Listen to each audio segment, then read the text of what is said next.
So, on a bigger dog, ideally we'd have them lying down. We can't really get them sat across our laps.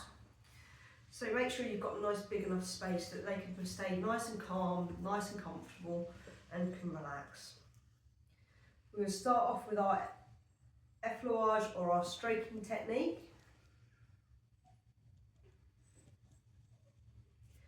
And I'm not going to spend a lot of time doing this because you're not going to want to sit and watch a very long video.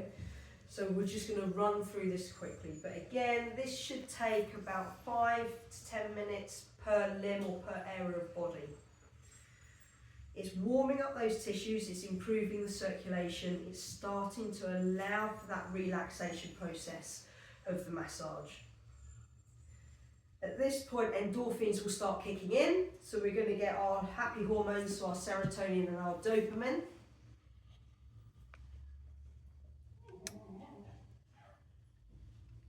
And from here, I'm now going to work into that hind limb.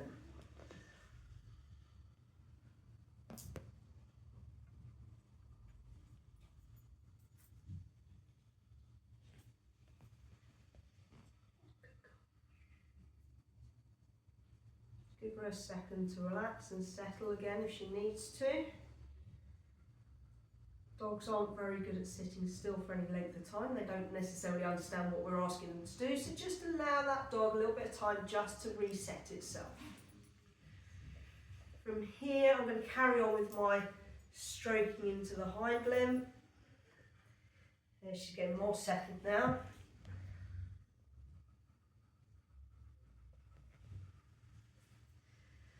And for time purposes on the video, I'm going to come up and start working through the neck, into the left side of her spine and her rib cage, all the way down into the lumbar spine and pelvis, and then of course the tail.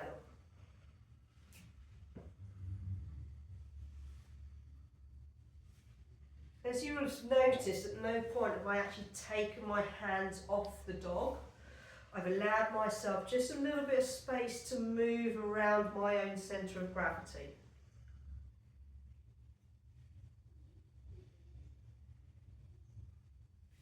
When we're finished with our stroking, we can then start thinking about our kneading technique.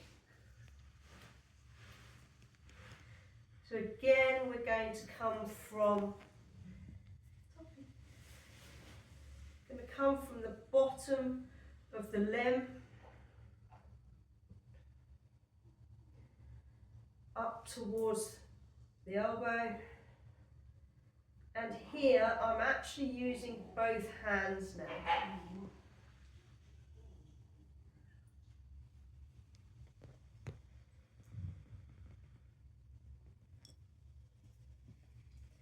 When I get past the elbow and into the big tricep muscle, I can use both hands together, either side of the muscle.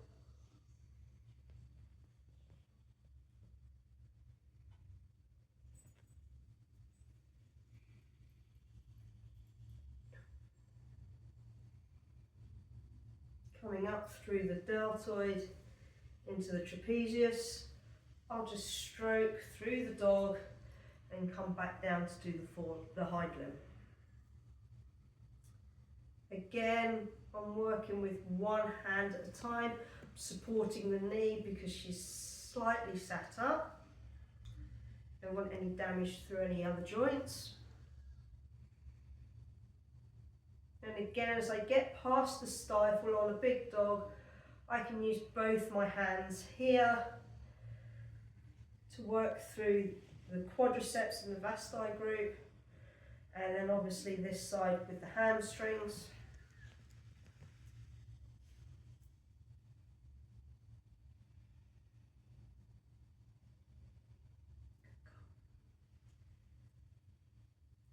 Coming up into the neck, I can then start thinking about working through these muscles in the neck.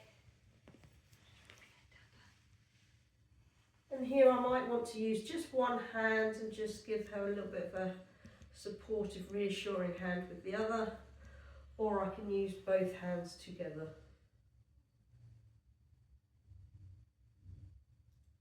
Working again through that trapezius into the latissimus dorsi and the external obliques.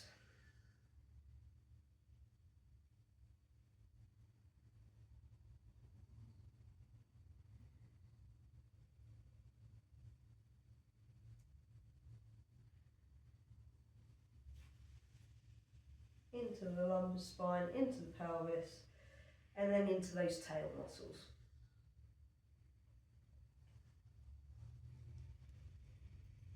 One other technique that we can use is a skin rolling technique. And this is predominantly used only on the spine itself. What we're going to do is we're going to pick up the soft tissue and we're going to walk our hands up through the spine. This predominantly looks for any adhesions between the skin and the muscles underneath. Okay, so again we can work from lower. I might work this way just because of the positioning I'm in. And we should have a nice flexible amount of skin overlying those muscles. There shouldn't be any tightness or any tethering. There is, it's just a little area of maybe warmth that we can just maybe go back to looking at.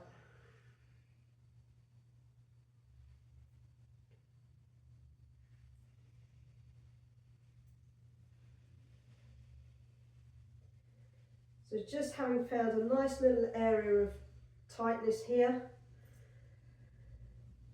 I'm just going to do a little bit of kneading.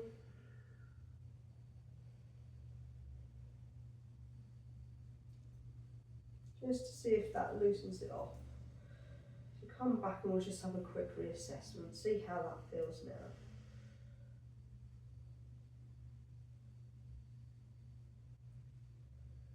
As you can see, that feels a lot looser. You can see it's looser, it's starting to lift further away from the spine.